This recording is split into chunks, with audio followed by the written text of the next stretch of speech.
Welcome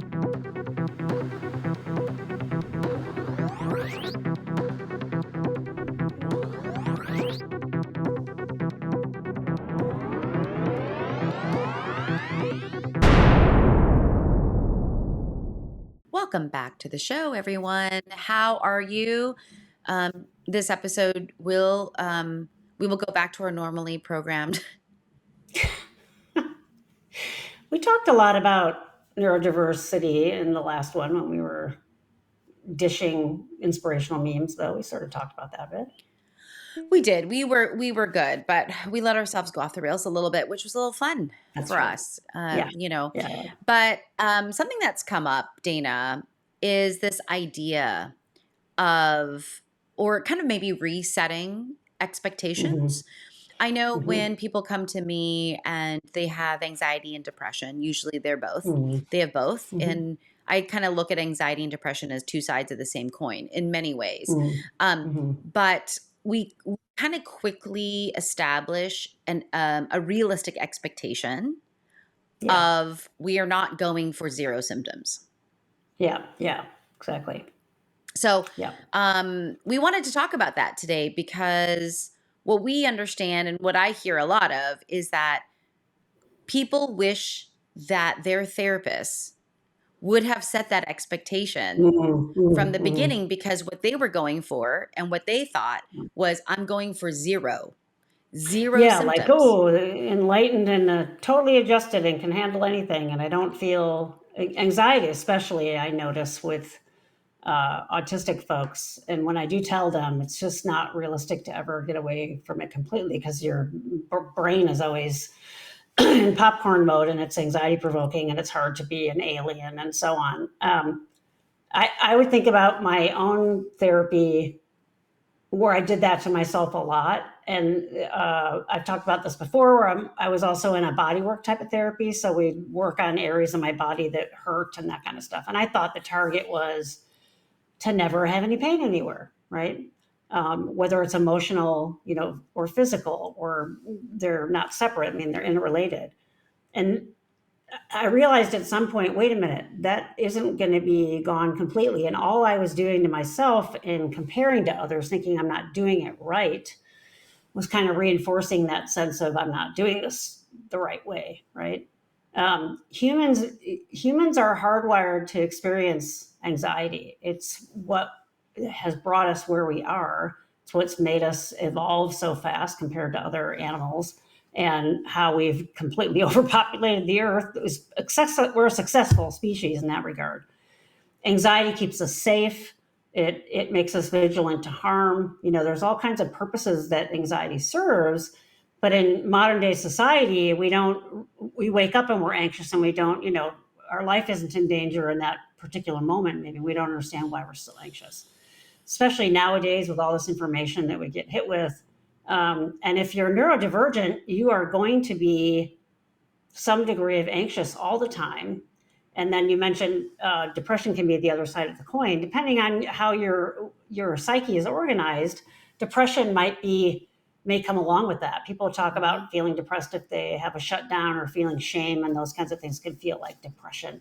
So I'll also differentiate for clients the difference between what I would see as the affect of anxiety, or the affect of downness or depression or sadness or whatever it is, and the disorder, right? So we as therapists, if someone's presenting, this is only conceptual I'm using because we've talked so much about how we don't like the word disorder. But if someone's symptoms, if you will, have gotten to the point where it's feeling like disorder, or it's ruling their life, or they can't function, we want to get that to a point where it doesn't feel like it's overwhelming everything else. Yeah. But saying we're not going to get rid of this completely. The idea is to get it to where you can live with it, you can manage it, right? And how do you know that? It's like things that are basically easy, don't require a ton of effort. I've mentioned on the show before too how my wife doesn't like highway driving if she doesn't have to. It's pretty harmless for us to take a different route if she's driving, so she doesn't. I mean, it's not that she won't ever go on the highway, but that's easy. We have a big, long underground tunnel in Seattle now, which she has never been in and never will. And by the way, the bike shop I went to, the second one, I went under the tunnel. it's not harming her life in any way to avoid the tunnel. She doesn't have to commute to that. It's not something that she has to do every day. Whatever. Why make someone anxious when you don't need to, right? Why dangle someone out of a 60-story window every day just to see if they're over their anxiety? That's ridiculous, right? Yeah. Alex Honnold, who's a rock climber, he's the guy that summited El Capitan without a rope, which is kind of crazy. But he talks about his relationship with fear and his relationship with anxiety, where he sort of uses it and doesn't try to get rid of it completely. It's always there, but he sort of has a different frame to it. It's like he's not trying to get rid of it completely. And sometimes it takes over and sometimes it doesn't. And that's, to me, that's a more healthy way of dealing with it, because he does want to climb. If you never had a mountain climb and you're afraid of heights, there's really no reason to confront it. You're never going to do that. So it's really kind of life specific too, or situation specific as well, right? Yeah. But yeah, it's not going to be gone all the time. When I teach, I've been teaching for 22 plus years, and I still, especially before a new class of people I haven't had, I'm totally nervous before I go in there. Mm-hmm. And it used to bug me. I'm like, God, I've been doing this so long. What's my problem? I'm like, no, it's apprehension. I'll get over it. Once I start teaching, I'll be fine. But there's a lot of self-talk that has to go into that, knowing I'll never be calm going into something like that. Well, and I really like this idea of us talking about why we're Mm-hmm. anxious, that anxiety is a part, or nervousness. So you can look at these in kind of on a continuum, and kind Mm-hmm. of the more intense this is, and where you can't leave your home and you can't do Mm-hmm. Yeah. anything. Okay, like, yeah, that's like diagnosable, right? Like that's where, like, where, Yeah. wow, there's an impairment there. Like that barrier Mm-hmm. is so significant that we're not able to do the things that we need to be doing in life, Oh, that you want to that be are doing. Yeah. necessary, or Yeah. that you want to Yeah. be doing. Yeah. But just in that sense of, Dana, you said, starting a new class. I think about, like, every Mm-hmm. time I present in an IEP, which I've Mm-hmm. done close to, probably across my life, almost like 1,000 IEPs. I mean, like, where I Mm-hmm. present information, I always get Mm-hmm. nervous before those. And we Yeah. just Yeah. know, like, we also know our Yerkes Dodson stress curve, right? This Yeah. idea Yeah. of, I do need a little bit of that nervousness or stress in order to sharpen my Mm-hmm. focus, sharpen Yeah. myself, Yeah. put my, like, right? Too much Make you of that, care. Yeah. oh, I'm over, Yeah. like, I've Yeah. passed that threshold, and now Yeah. I'm paralyzed. And Yeah. we have to know those differences. But when people come in and when people come into therapy for depression or anxiety or both, Mhm, mhm. clearly those symptoms are disturbing for them. Yeah, They're not going to come in when they're not disturbing to them, or they're right. not distressing on some level Right. for them. Yeah. And so we pay attention, but the idea of, no, how do we develop a relationship with these things? Mhm, What is this trying to tell me? How mhm, do I mhm. use this? Yeah, How do I take care of myself in the midst of yeah, this, or in my relationship with this? Is a yeah, much healthier, realistic, I think, way of managing yeah. anxiety and depression, Right. versus the idea of, I go to an expert, they tell me Yeah, what to do, I yeah, solve it, it's yeah, gone, I yeah. leave therapy, and I never look back. That's what I think, It that's the expectation. yeah. Oh, yeah, well, the commercials that are on TV in this Oh, country for antidepressants, it's like, well, this one antidepressant alone wasn't completely solving my depression, so now I'm gonna add this other drug on top of it that has these really horrible, life-threatening side effects. But I want to be get rid of depression completely. It's worth shutting down my bone marrow. I'll take it anyway. Really, it's probably not a good idea. But the expectation out there is that you'll be that way all the time, yeah. right? Yep, Yeah. yep. I think it was Winston Churchill. Ooh, Mm, I'll just depend on mm. I'll depend on our friends, our friends too. The Yeah. audience, anyone out there, fact Yeah. check me. You guys are Yeah. so good at it. Oh, I'm pretty good. sure it was Winston Churchill who struggled with depression, Mm. and Mhm.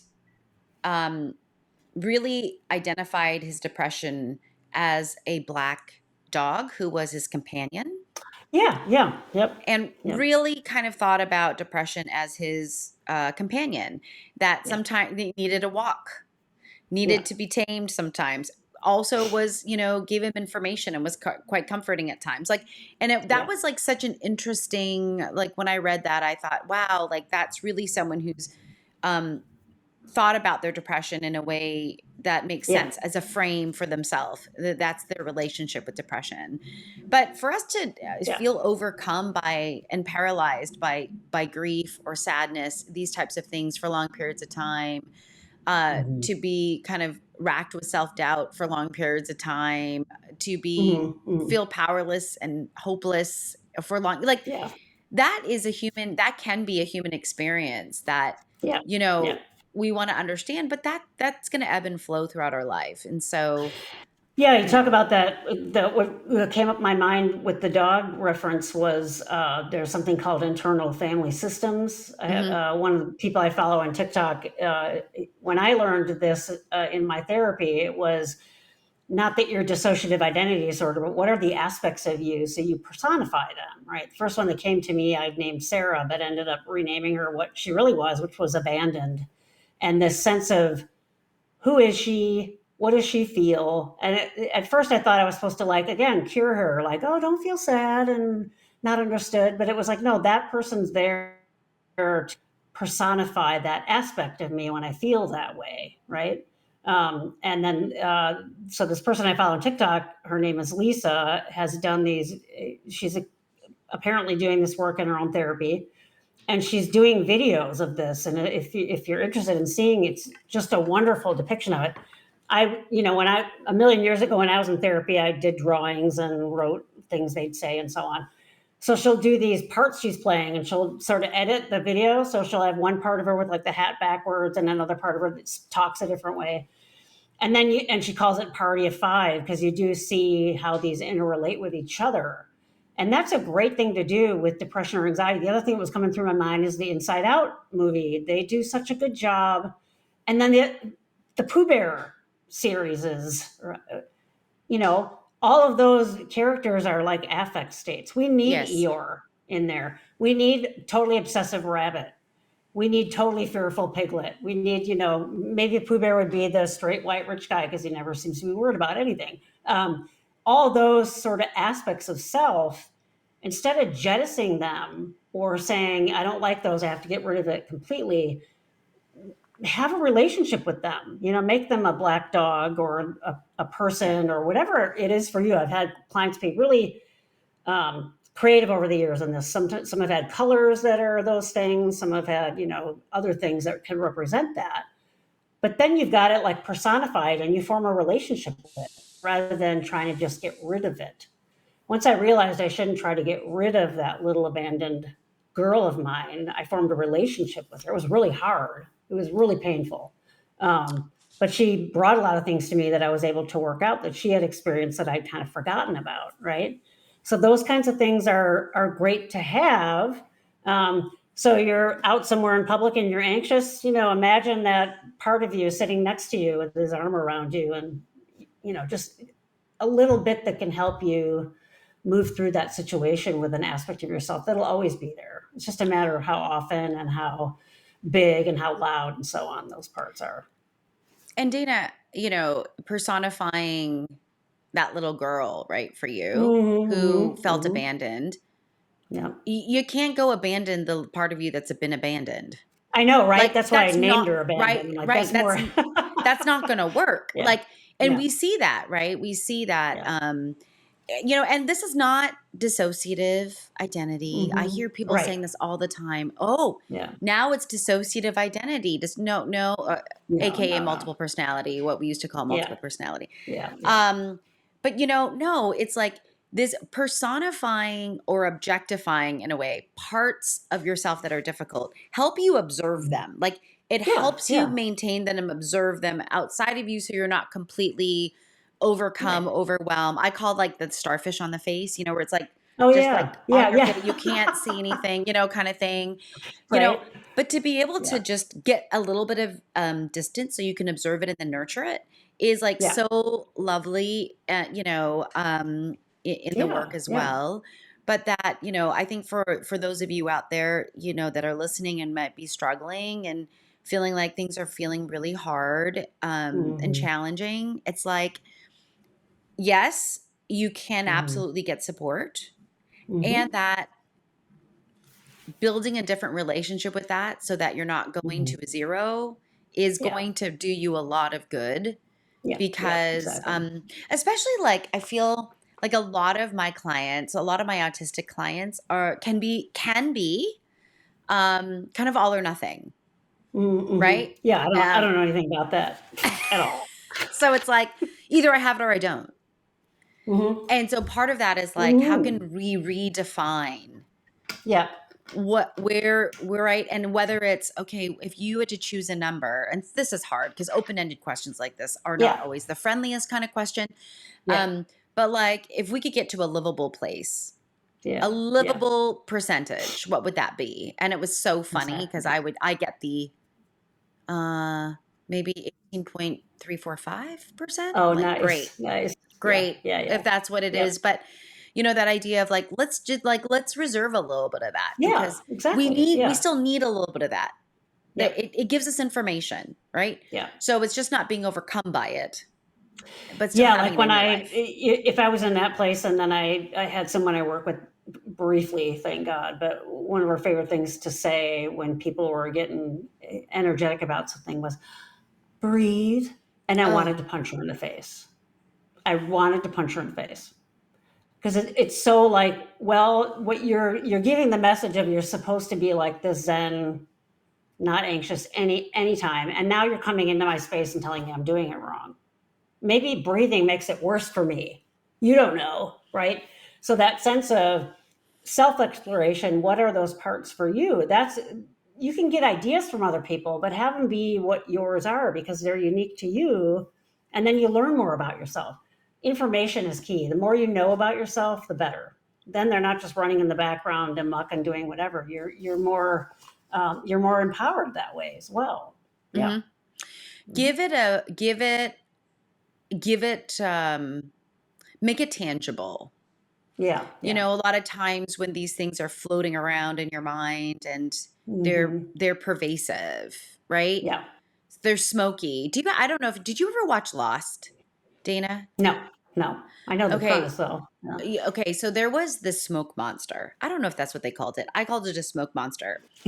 And when I saw the smoke monster, I immediately in my mind labeled it Mhm. as anxiety in my Oh, mind okay. when I was Uh-huh. watching the show.